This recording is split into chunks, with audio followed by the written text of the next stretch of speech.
ጤና ይስጥልኝ ክቡራንና ክቡራት የዩቲዩብ ቻናል ቤተሰቦች ከልብ የመነጨ የከበረ ሰላምታዬ በያላችሁበት ይድረሳችሁ። ከኢትዮ ፍቅሩ ዜና የሰዓቱን አጫጭር መረጃ ይዤ ቀርቤያለሁ። እስከ ፍጻሜው አብራችሁን ቆዩ። አገር አቀፍ፣ አህጉር አቀፍና ዓለም አቀፍ አንኳር ዜናዎች ውስጥ ክቡራን አድማጮች መረጃ አሰናድተናል። በዚህ ሰዓት የመረጃ ጊዜ ከምታደምጣቸው መረጃዎች መካከል የተወደዳችሁ የኢትዮ ፍቅሩ ዜና ቤተሰቦች እነሆ ዘገባዎችን ከዚህ እንደሚከተለው ወደ እናንተ የምናደርስ ይሆናል። አድማጭ ተመልካች ይመጠናል ያልናቸው መረጃ ዋና ዋና ነጥቦችን በቅድሚያ ለዛሬ እንዴት ያሉ ስደተኞች ናቸው ከአሜሪካን ግዛት እንዲወጡ እገዳ ይጣለባቸው? ይህስ ለምን ሆነ? የአሜሪካ የዜግነትና ስደተኞች አገልግሎት ሁሉም ጥገኝነት ጥያቄዎች ላይ ተገቢው ምርመራ እንዲካሄድ ያደረሰው ጉዳይ ምን ይሆን? ቢቢሲ ያነጋገራቸውና በአሜሪካ ከፍተኛ የሕግ አዋቂ የሆኑት ሁለት ግለሰቦች አይስ እያሳደደ ያለውን በስደተኞች ችሎት ከአሜሪካ እንዲወጡ የተወሰነባቸው ስደተኞች ሆነው በተጨማሪ በወንጀል ወይም በሌላ ጉዳይ የሚፈለጉ ግለሰቦች ናቸው ይላል። የትራምፕ አስተዳደር ወደ ሀገራችን እመልሳቸዋለሁ ብሎ የተነሳው ጥገኝነት ጠያቂዎችን የወንጀል መዝገብ ላይ ስማቸው የሰፈረ መሆኑን ጠበቃ ሙሉ ዓለም ይናገራሉ። የያዝነው ሌላ መረጃ በወቅቱ ከነበረው ማህበራዊ ምልከታ አንጻር ሲታይ የዌበር ቤተሰቦች ልጃቸው እንዳረገዘች ሲነገራቸው ያሳዩት ድጋፍ እምብዛም ያልተለመደ ነበር። በጣም ፍቅር ነበራቸው። ኬቨንን ይወዱት ነበር። ምርጥ ሰው እንደሆነም ያውቁ ነበር። እናም በጣም እንዋደድ ነበር ሲሉም ዌበር ለቢቢሲ ተናግሯል። የዚያን ጊዜ ግን ለሚያረግዙ ታዳጊ ሴቶች የነበረው ሁኔታ የተለየ ነበር ይላሉ። ምን ገጠማቸው? ተጨማሪ ከተያዙ መረጃዎች መካከል በኢራን ውስጥ ለውጥን የሚደግፉ ብዙ ሰዎች የኢራን ሴቶች የሀገሪቱ ባለስልጣናት አለባበሳቸው ላይ የጣሏቸው ገደቦች አሻፈረን ማለታቸውን የሚያሳይ ተጨማሪ ማስረጃ አድርገው በበይነመረብ ላይ የታዩትን ምስሎች በጋለ ስሜት አድንቀዋል። የኢራን ባለስልጣናት በበኩላቸው ለወቅቱ ሁኔታ ተቀባይነት የሌለው መሆኑን ገልጸው ምላሽ ሰጥተዋል። የፍትህ አካላትም አዘጋጆች ላይ እርምጃ ለመውሰድ አፍታም አልወሰደባቸውም። ሌላው በኢትዮ ፍቅሩ ዜና የተያዙ ጉዳይ የወጣቶች ሽሽትና የግዳጅ ክትባት በትግራይ ጦርነት ተሳትፎ የነበረው መሀር የተባለ ኤርትራዊ የቀድሞ ወታደር ወጣቶች ሊመጣ ያለውን ጦርነት በመፍራት ወደ ኢትዮጵያና ሱዳን በብዛት እየሸሹ ነው ብለዋል። ለምን እንዴት የምንለው ይኖረናል። በዝርዝር የምታደምጧቸው መረጃዎች በኢትዮ ፍቅሩ ዜና ይዘናል። ሌሎች ጉዳዮችም አሉን። ከዚህ በፊት በወረዳው ያለውን የነዳጅ ክምችት ጥቅም ላይ ላለማዋል የተለያዩ ፕሮጀክቶች በግል ተቋማትና በመንግስት ተቋማት ሲመካከሩ ነበር። እኛም በዚህ ጉዳይ የሚዲያ ሽፋን እንዲያገኝ ስናደር ሁሉንም በዝርዝር እናስደምጣለን። እስከ ፍጻሜ የቆዩ ዝርዝር መረጃውን ያድምጡ ግብዣዬ ነው። ሁሉንም ከኢትዮ ፍቅሩ ዜና ወደሚደርሳችሁ ዝርዝር መረጃ ያለፍኩ አብረን እንቆይ።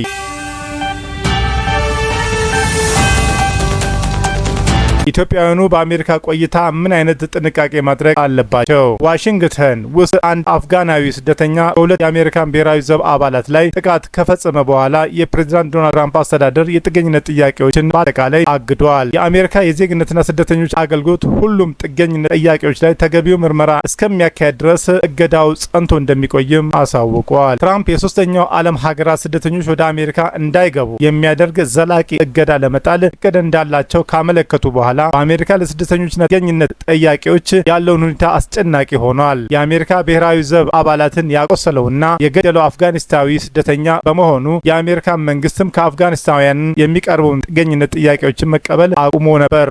አሁን ደግሞ የሀገሪቱ ውስጥ የደህንነት መስሪያ ቤት ከየትኛውም ሀገራት ስደተኞች ጥያቄ እንዳይቀበል ትዕዛዝ ተላልፎለታል። ቢቢሲ ያነጋገራቸው የሜሪላንድ የኢሚግሬሽን ጠበቃ የሆኑት ሄኖክ ገቢሳ እና ሙሉ ዓለም ጌታቸው የጥገኝነት ጥያቄዎች ላይ የሚካሄደው ምርመራ የሚቀጥል ቢሆንም ውሳኔ ግን አይሰጥም ይላሉ።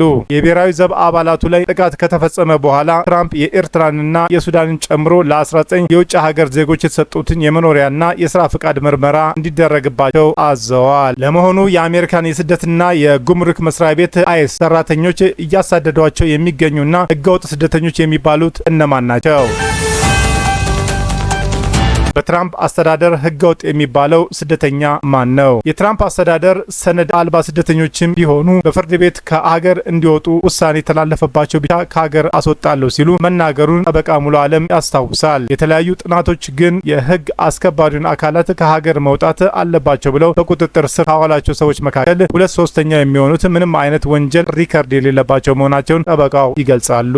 ማንኛውም ጥገኝነት ጠያቂ ፍርድ ቤት ቀርቦ ጥፋተኛ ነው ተብሎ እስካልተፈረደበት ድረስ ነጻ እንደሆነ ነው የሚቆጠረው የሚለው ጠበቃ ሙሉ አለም አሁንም ታስረው የሚገኙት አብዛኛዎቹ ምንም ወንጀል የሌለባቸው በመሆናቸው አስተዳደሩ በመጀመሪያው ላይ ከገባው ቃል ወሰኑን አልፎ ሰነድ አልባ ስደተኞች እያሰረ መሆኑን ያሳያል ብለዋል። ጠበቃ ሄኖክ ገቢሳ በበኩላቸው ጥገኝነት ጠያቂዎችን ጥያቄያቸው ተቀባይነት ሳያገኝ ከቀረ በኋላ ይግባኝ የመጠየቅ መብት አላቸው ይላል። እንደ ጥገኝነት ጠያቂ ጉዳዩ በይግባኝ እየታየ እያለ ህገወጥ ስደተኛ ሊባሉ እንደማይችሉም ተጨማሪ ገልጸዋል። አንድ ስደተኝነት ጠያቂው ውድቅ የተደረገበት ግለሰብ እስከ ጠቅላይ ፍርድ ቤት ድረስ በመሄድ ጉዳዩ እንዲታይለት ማድረግ ይችላል። በአሜሪካ የጥገኝነት ጥያቄዎችን ሁለት አይነት መልኮች አሏቸው። አንደኛው በድንበር በኩል ህግ ጥሰው የሚገቡ ሰዎች ናቸው። እነዚህ ካለ ቪዛ የሚመጡ በመሆናቸው ምርመራ ሳይደረግባቸው ወይንም ደግሞ እንዲገቡ ሳይፈቀድላቸው ዘሎ የገቡ በመሆናቸው የአሜሪካንን ድንበር አልፈው እንደገቡ እጃቸውን በመስጠት ጥገኝነት ይጠይቃሉ። ድንበርና ህግ ጥሰው የሚገቡ ስደተኞች ጉዳያቸው በቀጥታ የሚታየው በኢሚግሬሽን ፍርድ ቤት ውስጥ ይሆናል። እነሱም ጥገኝነትን ከጠየቁ በኋላ እንደ ማንኛውም ሰው የህግ አካሄድን ተከትለው ጥገኝነትን ማግኘት ይችላሉ።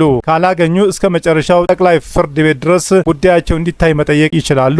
ሄኖክ ገቢሳ ይህን ሂደት ግን ቀላል እንዳልሆነና ጠበቃ ያስፈልጋቸዋል፣ ሂደቱ ውስብስብ በመሆኑ ብዙ ገንዘብ ያስፈልጋቸዋል ይላሉ። በሌላ በኩል ደግሞ በቪዛ የመጡ ምርመራ ተደርጎባቸው በቱሪስት ወይንም በተለያዩ የቪዛ አይነት ወደ ሀገር ውስጥ የገቡ ወደ ፍርድ ቤት ሳይሆን USCIS ወደሚባል ተቋም በመሄድ ጥገኝነትን ይጠይቃሉ። እነዚህ ግለሰቦች ክስ ሳይሆን እንደ ውይይት ያለ ቃለመጠይቅ ይደረግላቸዋል። ብዙ ጊዜ አሳማኝ የሆኑ ምክንያቶች ካላቸው የጥገኝነት ጥያቄያቸውን ተቀባይነት ያገኛል። ጥያቄያቸውን ውድቅ ከተደረገ ወይንም ደግሞ ካልተፈቀደላቸው ግን ወደ ስደተኛ ፍርድ ቤት ተመርተው ጉዳያቸውን ዳኛ ይመለከተዋል። ጠበቃ ሄኖክ በህጋዊ መልኩ በቪዛ የገቡ ሰዎች ጥያቄ አፈርማቲቭ አሳይለም ፕሮሰስ የሚባል መሆኑንና በድንበር በኩል የገቡት ጥገኝነትን ጠያቂዎች ደግሞ ዲፌንሲቭ አሳይለም እንደሚባልም ያስረዳሉ። ህግን ጥሰው ስለገቡ በሂደቱም ከዚህ ሀገር ባረራላችሁ የማትባረሩበትን ምክንያት ምንድነው አሳምኑ የሚል አካሄድ ነው ይላሉ ጠበቃው። እስካሁን ባለው ሂደትም ከ70 እስከ 80 የሚሆኑ የአሜሪካ ዜጎች በስህተት ተይዘው መታሰራቸውን ጠበቃ ሙሉ አለም ገልጸዋል። ከፍተኛ ፍርድ ቤት በዚህ ዓመት ባሳለፍነው ውሳኔ መሰረት አይስ ማንኛውንም ሰው በመልኩ በሚናገረው እንግሊዝኛ ዘዬ ወይንም ደግሞ በቆዳው ቀለም እና ሌሎችም ተመሳሳይ መለያዎችን አስቁሞ ምናልባትም ለጥቂት ጊዜ አስሮ ማንነቱን እስከሚያጣራ ድረስ መመርመር እንደሚችል መወሰኑን ጠበቃ ሙሉ አለም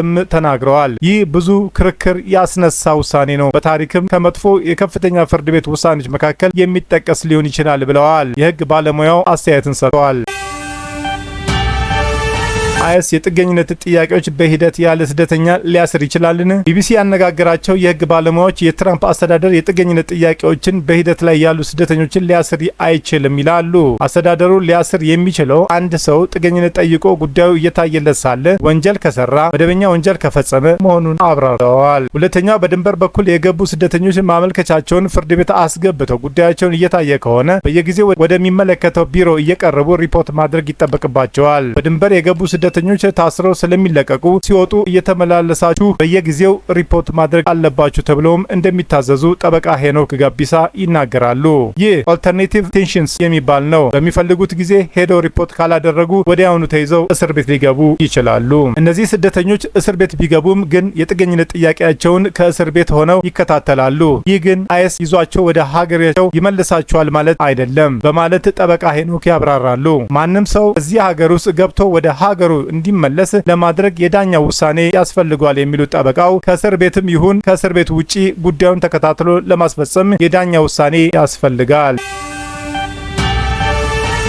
አሜሪካ በህጋዊ መንገድ ቪዛ ገብተው የጥገኝነት ጥያቄ ማቅረብ ተዘግቷልን? በአሜሪካ ከፍተኛ የህግ አዋቂ የሆኑት ሄኖክ ገቢሳ እና ሙሉ አለም ጌታቸው እንደሚሉት ወደ አሜሪካ በህጋዊ ቪዛ ገብተው የጥገኝነት ጥያቄ ማቅረብ አሁንም ይቻላል። ጠበቃ ሄኖክም በ1980ዎቹ ውስጥ በኮንግረስ የጸደቀውና ኢሚግሬሽንስ ናሽናሊቲ ህግ ፕሬዝዳንቱ የመሻር ስልጣን የላቸውም ብለዋል። የኮንግረሱ ህግ የሚሽረው ራሱ ኮንግረሱ ወይንም ደግሞ በጠቅላይ ፍርድ ቤቱ ብቻ ነው የሚሉት ጠበቃው ጥገኝነት የጠየቁ ሰዎች ለተወሰነ ጊዜ መልስ አይሰጣቸው ብቻ መባሉን ተናግረዋል። ጥገኝነትን የመጠየቅ መብት ተዘግቷል የሚል ህግ ፖሊሲ ወይንም ፕሬዝዳንቱ ትዕዛዝ ኤክስኪዩቲቭ ኦርደር አለመውጣቱን ጠበቃ ሙሉ አለም አጽንኦት ሰጥተው ተናግረዋል። የትራምፕ አስተዳደር ከለያቸው 19 ሀገራት የሚመጡ ስደተኞች በተመለከተ ጠበቆች ሲናገሩ ከነዚህ ሀገራት ቪዛ አግኝተው መምጣት ከባድ ሆኗል፣ ማንም ሰው ቪዛ ላያገኝም ይችላል ይላሉ። ትራምፕ በመጀመሪያዎቹ የስልጣን ዘመናቸው ወቅትም 7 የሙስሊም ሀገራት ላይ የጉዞ እገዳ ጥለው ነበር። አሁን ደግሞ ኤርትራ፣ ሶማሊያና ሱዳንን ጨምሮ ከ19 ሀገራት የመጡ የመጡና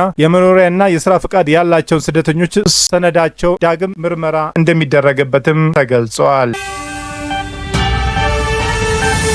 በትራምፕ አቋም ምክንያት የጥገኝነት ጥያቄ ጉዳይ ይጓተታልን? ዶናልድ ትራምፕ በመጀመሪያው የስልጣን ዘመናቸው ወቅትም አስተዳደራቸው መጨረሻ ያመለከተ መጀመሪያ ይታይለታል በሚል አሰራር ተከትሎ እንደነበረ ጠበቆቹ ያስታውሳሉ።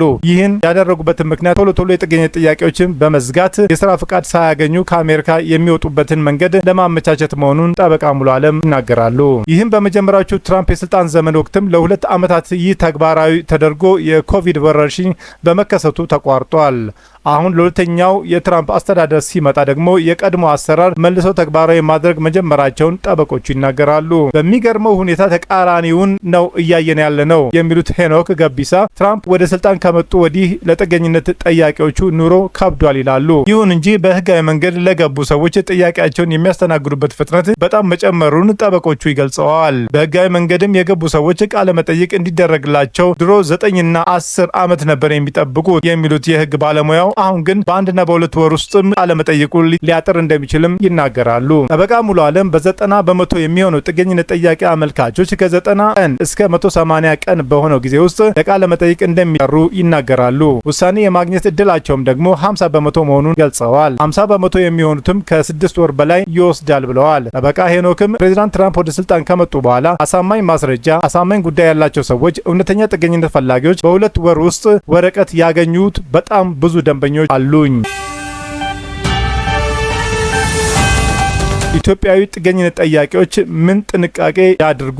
ትራምፕ ሶማሊያውያን ስደተኞች በአሜሪካ እንዲኖሩ እንደማይፈልጉ ተናግረዋል። ፕሬዚዳንቱ ሶማሊያውያን ስደተኞች ወደ መጡበት መመለስ አለባቸውና አገራቸው የማትረባ የሆነችው ያለ ምክንያት አይደለም ብለዋል። ትራምፕ ሶማሊያውያኑን የሚያጣጥሉት ሌሎች አስተያየቶችም ሰጥተው ሶማሊያውያን ስደተኞች ላይ እርምጃ እንደሚወስዱ ተናግረዋል። ቢቢሲ ያነጋገራቸው ጠበቆችም ሶማሊያውያንና ኢትዮጵያውያኖችን መለየት አስቸጋሪ መሆኑን ይናገራሉ። ጠበቃ ሙሉ አለም ማን ነው ኢትዮጵያዊ የሚለውን ለመለየት አስቸጋሪ ነው። በዚህ ላይ ኢትዮጵያውያን ሶማሊያዎች አሉ። በዚህ ሂደት ውስጥም ኢትዮጵያውያኖች ይጎዳሉ ብለዋል። የአይኤስ መኮንኖች ወደ ሚኒሶታ ፖሊስ መሄዳቸው የማይቀር ነው የሚሉት ጠበቃ ሄኖክ በበኩላቸው ለዚህ ነው እያሟሟቁ ያሉ ይላሉ። አክለውም በዚህ ደግሞ የሚጎዱት ትውልደ ሶማሊያውያን ስደተኞች ብቻም አይደሉም። ማንኛውም ጥገኝነት የጠየቀ ያቀረበ ሰው በዚህ አጋጣሚ ሊጠቃ ይችላል። በአጠቃላይ ጥንቃቄ ማድረግ እንደሚያስፈልግም የሚናገሩት ጠበቆቹ በዚህ ሰዓት ጉዳዮቹ እየታዩ ያሉት ጥገኝነት ጠያቂዎች ላይ ሌላ አይነት ችግር ውስጥ ራሳቸውን እንዳይጨምሩ ይመራሉ።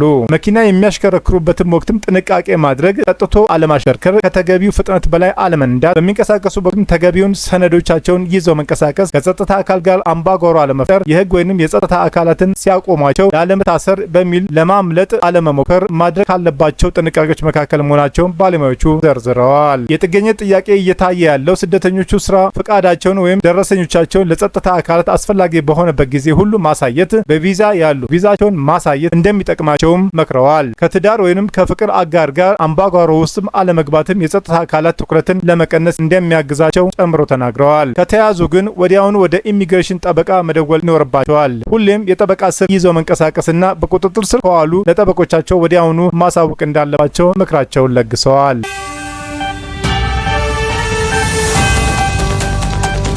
እንደ ወጣት 40 ዓመት መለያየት በኋላ አዲስ ፍቅር። ኬቪን ካሮል እና ዴቪ ዌበር ለመጀመሪያ ጊዜ የተገናኙት በአውሮፓውያኖቹ 1967 ነበር። ሁለቱም በ10ዎቹ ዕድሜ ውስጥ የሚገኙ የሁለተኛ ደረጃ ትምህርት ቤት ቲያትር ቡድኖች አባላት ነበሩ። እንደተያዩ የፍቅር ስሜት ተሰምቷቸዋል። እኔ ወንዶች ብቻ በሚማሩበት ትምህርት ቤት ነበሩ፣ ዴቪም የሴቶች ብቻ ትምህርት ቤት ነበረች ሲሉ ካሮል ለቢቢሲ አውትሉክ ፕሮግራም ተናግረዋል። የተዋናይ መረጣ ሲካሄድ በጋራ አንድ አዳራሽ ውስጥ ነበር። ጓደኛዬ ያቺን ልጅ አየሃትን? ለትምህርት ቤት የዳንስ ፕሮግራም እወስዳታለሁ አልኩ በማለት ያስታውሳል።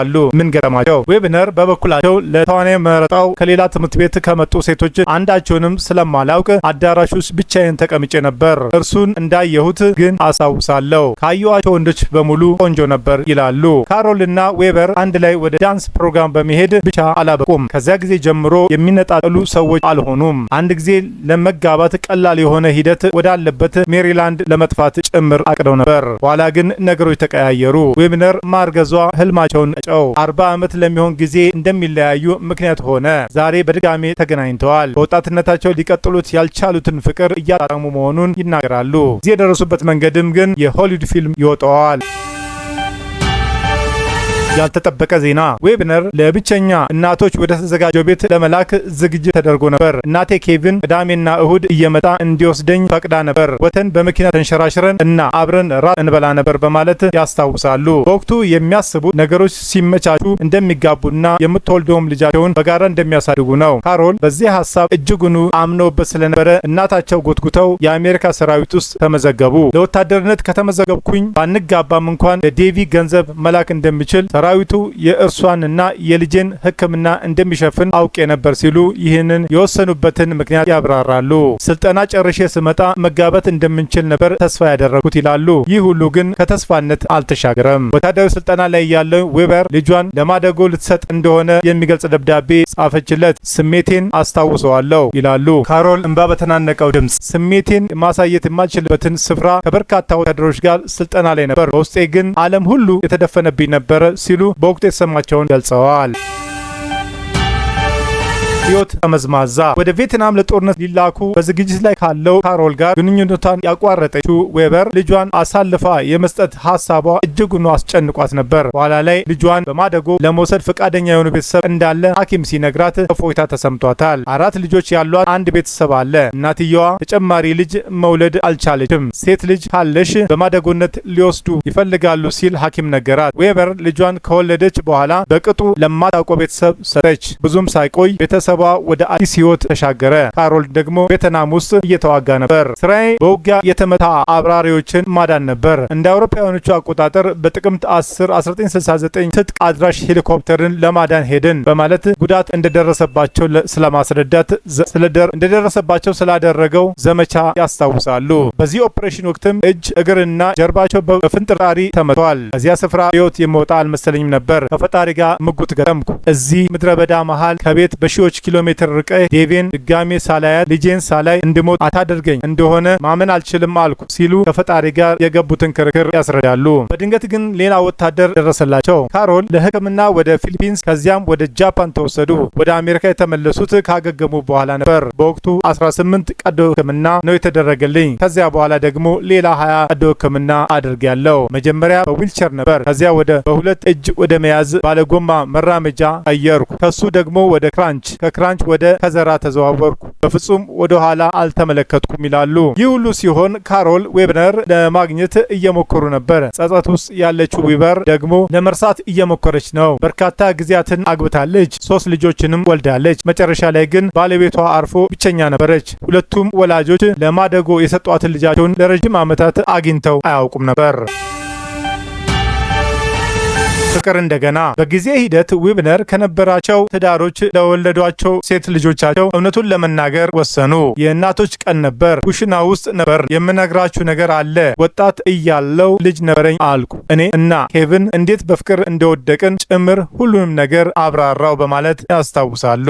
አንዷ ልጄ ሕፃኗን ፍለጋ ለማግኘት ዝርዝር መረጃ ጠየቀች። የመጨረሻው ስማቸውን አውቅ ነበር። ቤተሰብ ውስጥ 4 ልጆች እንደነበሩ አውቃለሁ። እንዲሁም የሚኖርበትን አካባቢ አውቃለሁ ሲሉ ለልጆቹ የሰጡት መረጃ ይዘረዝራሉ። ከዓመታት በፊት የሰጠቻቸውን ልጅ ፍለጋ ለማግኘት እነዚህን ፍንጮች በቂ ነበሩ። ዌብነር ሴት ልጅ ቤተሰቡን አግኝታ ከወንዶች ልጆች አንዱን አነጋገረች። ቀጥሎ ስልክ ተደወለ። ሴቷ ልጅ ቫሊ ነበረች። ጠዋት 2 ሰዓት ላይ ነበር የደወልኩት ትላለች ቫሊ ለቢቢሲ ስትናገር። ብዙ የምንነጋገረው ነገር አለ። ያደረግሽው ነገር አደንቃለሁ አልኩ። መጥፎ ስሜት አልነበረም በማለት የመጀመሪያው ንግግራቸው እንዴት እንደነበረ ታስረዳለች። ይህ ምላሽ ለዌብነር እፎይታን የሚሰጥ ነበር። ያ ሁሉ የእረፍትና የጥፋተኝነት ስሜት ጠፋ ትላለች። የዛን ምሽት ነበር የተገናኙት። የዚህ ጊዜ አንድ ጥያቄ ተነሳ። የቫል ወላጅ አባት የት ነው? ኢንተርኔት ላይ መረጃዎችን ሲፈልጉ ባለቤቱ እንደሞቱ የሚያሳይ መረጃ አገኙ።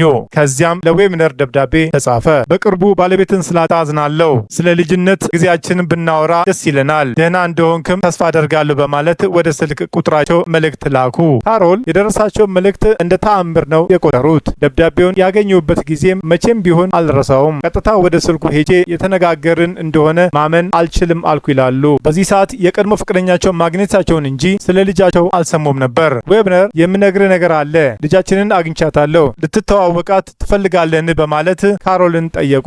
ዌብነር የት ነበር የተገናኙት? ቫል እናትና አባቷን ሲያዩ የነበረው ሁኔታ ያስቆጫል። ኦ በጣም ቆንጆ ነው አለች ሲል የልጃቸውን ንግግር ያስታውሳሉ። ቫልና አባቷ ለሰዓታት አውርተው ቀጥሎ ደግሞ ካሮል ወደ ቀድሞ ፍቅረኛው ዞር ብለው በዚህ ሁሉ ዓመታት እርሷን ማፍቀር እንዳላቆሙ ተናዘዙ። ካልተሳካም ተያይዞ የመጥፋት የልጅነት እቅድ 40 ዓመት በኋላ በመጨረሻው ተጋቡ። አሁን በሰባዎቹ ዕድሜ ውስጥ ሆነው በድጋሚ ፍቅራቸውን ማጣጠም ችለዋል። ዌበር በዚህ ህይወታቸው ደረጃ ላይ ሆነን አንዳቻችን ለሌሎቻችን መንከባከብ፣ መዋደድ ችለናል። እውነቱን ለመናገር ከዚህ በላይ የምፈልገው ነገር የለም ሲሉ በዕድሜያቸው ማምሻ በድጋሚ ስላገኙት ፍቅር ተናግረዋል።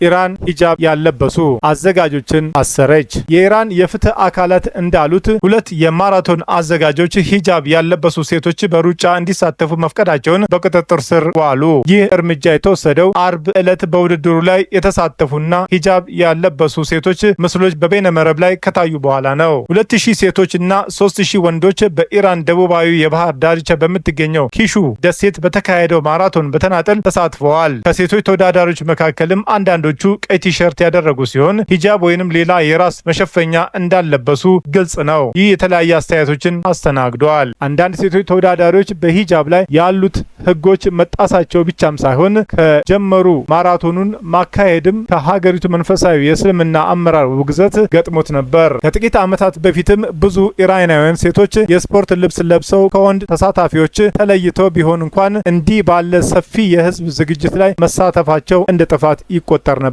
በኪሹ የሚገኘው አቃቢ ህግ ውድድሩ የሚካሄድበትን መንገድ በራሱ የህዝብ ጨዋነትን መጣስ እንደሆነ ተናግሯል። የሂጃብ ጉዳይ ኢራንን ወዴት ልትሄድ እንደምትችልም በሚደረገው ክርክር ዋና ማዕከል ሆኖ ቆይቷል። ያለ ሂጃብ በአደባባይ በሚታዩ ሴቶች ላይ የሚወሰደው የመንግስታዊ እርምጃ የተለያየ ነው። አንዳንድ ጊዜ ህጎቹ የሚላሉ ሲሆን፣ በሌላ ጊዜ ደግሞ የከፋ ይሆናል። ማህሳ አማኒ የተባለች ኢራናዊ ወጣት ከ3 ዓመታት በፊት የአለባበስ ህጉን ጥሳለች በሚል ከታሰረች በኋላ በእስር ቤት ውስጥ መሞቷን ተከትሎ ኢራናውያን ለወራት ያናወጠ ህዝባዊ ተቃውሞ መቀስቀሱ ይታወሳል። ተቃውሟቸውን በኃይልና በጅምላ እስራት ከተገቱ ወዲህ አንዳንድ ኢራናውያን ሴቶች ህጎቹን መጣሳቸውን ቀጥለዋል። ይህ በቅርብ ጊዜ በባለስልጣኖቹ ዘንድ ተቃውሞ አስነስቷል። የፍትህ ኃላፊው ሂጃብ ለብሰው የማይሄዱ ሴቶች ላይ አዲስ ዘመቻ እንደሚደረግም አስጠንቅቀዋል። ጎላም ሁሴን ሞህሴን ሂጂያ እንዳሉት የስለላ ኤጀንሲዎቻቸው የስነ ምግባር ብልሹነት የሚያበረታቱና ሂጃብ አለመለበሱን የሚያበረታቱት የተደራጁ አዝማሚያዎችን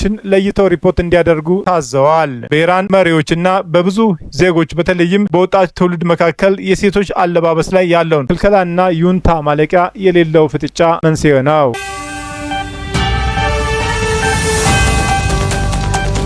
በኬብል ብልሽት ቀላል ባቡር አገልግሎት መቋረጥ። በለም ሆቴል አካባቢ በተደራራቢ አውቶቡስ ሳቢያ ተቋርጦ የነበረው የቀላል ባቡር የኤሌክትሪክ ገመድ ተጠግኖ የአያት ጦር ኃይሎች መስመር ወደ ሙሉ አገልግሎት መመለሱን የአዲስ አበባ ቀላል ባቡር ትራንስፖርት ድርጅት አስታውቋል። የከተማዋ የህዝብ ትራንስፖርትና ዋና አካል የሆነው የአዲስ አበባ ቀላል ባቡር ከሀያት ወደ ጦር ኃይሎች በሚወስደው መስመር ለም ሆቴል መሻገሪያ በደረሰው ያልተጠበቀ ብልሽት ምክንያት ለጊዜው አገልግሎት መቋረጡ ተገልጾ ነበር። ብልሽቱ የተከሰተው ለም ሆቴል አቅራቢያ በቅርብ ለተሽከርካሪዎች መተላለፊያነት በተሰራው መንገድ ላይ ሲሆን ዋናው መንስኤ ተደራራቢው የአንበሳ አውቶቡስ መንገዱን ሲያቋርጥ የቀላል ባቡሩን የኃይል ማስተላለፊያ የኤሌክትሪክ ገመድ በመበጠሱ ነው።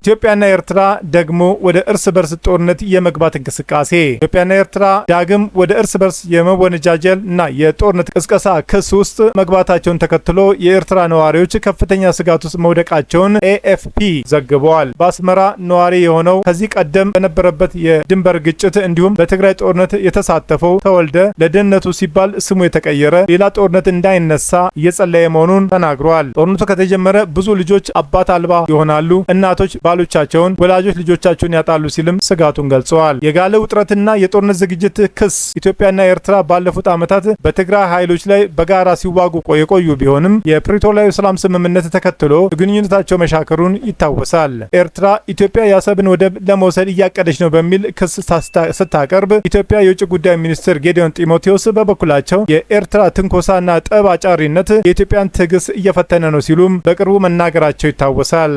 ኢትዮጵያ ኤርትራን ሀገሯን ለግጭት በንቃት እየተዘጋጀች ነው ስትልም ከሳለች። በስደት የምትኖረው ሉዋን የተባለች ኤርትራዊትም ቤተሰቦቿ በፍርሃት ውስጥ መሆናቸውን ጠቁማለች። እንደሷ ገለጻ እናቶች ለስብሰባ እየተጠሩ ጠቅላይ ሚኒስትር አብይ በእናንተ ላይ ጦርነት ሊከፍት ስለሆነ ልጆቻቸውን አዘጋጁ እየተባሉ ነው። አንዳንዶቹ እናቶችም በትግራይ ጦርነት የጠፋው ልጆቻቸውን የት እንደገቡ እንኳን ሳያውቁ ቀሪ ልጆቻቸው ለጦርነት እንዲላኩ እየተጠየቁ መሆናቸውን ተናግራለች። የኤርትራ መንግስትም ቃል አቀባይ የማነ ገብረ መስቀል ለጉዳዩ ምላሽ እንዲሰጡ ቢጠየቁም ፈቃደኛ አልሆኑም። ነዋሪዎችም ግን አሁንም ያለውን ሁኔታ ተአምር ብቻ ነው የሚያቆመው ሲሉ ተስፋ መቁረጣቸውን ዘገባው አመልክቷል።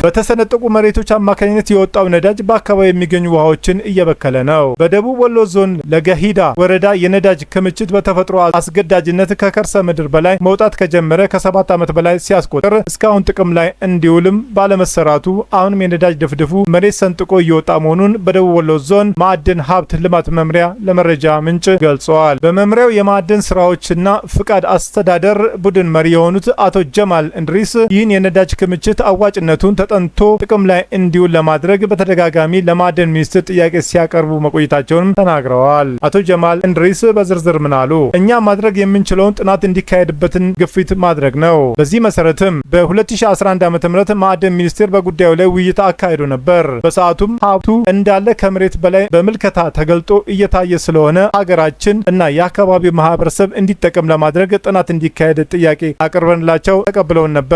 ጥናት ለማካሄድም እቅድ መያዙንም ነግረውናል። ከዚያ በኋላ ግን ምንም አይነት እንቅስቃሴ እየተደረገ አይደለም ብለዋል። እንደ ዞኑ አሁንም ያለውን ሀሳብ ጉዳዩን በተለያዩ ሚዲያዎች ሽፋን እንዲያገኝ ማድረግና ከላይ ያሉትን የሚመለከታቸው አካላት ትኩረት ሰጥተው ጥናት እንዲያደርጉ ጫና ማሳደር ነው። እኛ አቅደን የማንሰራው ጉዳይ ስለሆነ ፍላጎትና ሀሳቡ ነው ያለን። ምክንያቱም ይህን የመስራት ስልጣን የተሰጠው ማዕድን ሚኒስቴር ነው። ነዳጅ በትክክል ወጥቶ መሬት ላይ እየታየ ነው። በተሰነጠቀው መሬቶች አማካኝነት የወጣው ነዳጅ በአካባቢ የሚገኙ ውሃዎችን እየበከለ ነው። በዚህ የነዳጅ ክምችት ላይም ክልሉም ዞኖችም ወረዳዎችም ፍላጎታቸው ተመሳሳይ ነው። የለገሂዳ ወረዳ ኮሚኒኬሽን በተደጋጋሚ ትኩረት እንዲሰጥ እየጠየቀ ነው። አመራሮችም በየጊዜው በተገናኙበት መድረክ ላይም ሁሉ ስለ ጉዳዩ ሲያነሱ አያልፉም። ነገር ግን የሚመለከተው አካል ጥናት እናደርጋለን ብሎ ቃል ከመግባት የዘለለ ነገር አያደርግም። አሁንም ጥያቄውን እያቀረብን ነው። በመሆኑም አሁን ላይ በተሰነጠቀው መሬት ላይ የሚፈሰውን ድፍድፍ የአካባቢው ማህበረሰብ በመውሰድ ለምሽት መብራትነትና በኩራዝ በባህላዊ መንገድ እየተጠቀምንበት ነው። ይህ ማዕድን ለሀገር ትልቅ ገቢ ቢሆንም ትኩረት ሰጥቶት እየተሰራ ባለመሆኑ ነዳጁ እየባከነ ነው። ከመሬት በላይ ያለውን ወይም ደግሞ የሚታየውን ድፍድፍ በጣም ቀጭን አይደለም፣ ግን በጣም ይሸታል። ተቀጣጣይ ነው። ለናሙና ቢሮ ያመጣ ነው አለ። ስናቀጣጥለው በጣም ይቀጣጠላል። ይህ የተፈጥሮ ሀብት ጥቅም ላይ ለማዋል መስራት የሚችለውና በአዋጅ መብት የተሰጠው ማዕድን ሚኒስቴር ነው። በአቅም ደረጃም ቢታይ ወረዳው አይችልም። ወሎ ዩኒቨርሲቲ ከዚህ በፊት የተለያዩ ባለሙያዎችና ተማሪዎችን በስፍራው በመውሰድ ምልከታ አድርጎ ነዳጁ መሆኑን አረጋግጧል። በወቅቱ ባለሙያዎቹ አካባቢው በተዳከመ የመሬት ፕሎት ነዳጅ ወደ ውጪ እንደወጣ ነው ያስረዱ። ነዳጅ ስለመሆኑም የሚያጠራጥር ነገር የለም ሲሉም ለመረጃ ምንጭ ተናግረዋል። የመረጃ ምንጭ አስነብበዋል። በኢትዮ ፍቅሩ ዜና ስትከታተሉ ስለቆያችሁ ታላቅ አክብሮት አለን። ውድ በኢትዮ ፍቅሩ ዜና ተከታታይ ቤተሰቦች በመላው ዓለምና በአገር ቤት ላላችሁ ሁሉ በየዕለቱ ስኬት እንዲገጥማችሁ እንመኛለን። ዜናዎቻችን ሰምታችሁ ላይክ፣ ሰብስክራይብ እና ሼር ማድረጉ እንዳይዘነጋ፣ እንዲሁም ድጋፋችሁ አይለየን። በሌላ መረጃ ተመልሰን እስከምንገናኝ በያለንበት ስፍራ ሰላምና ጤና ይብዛልን።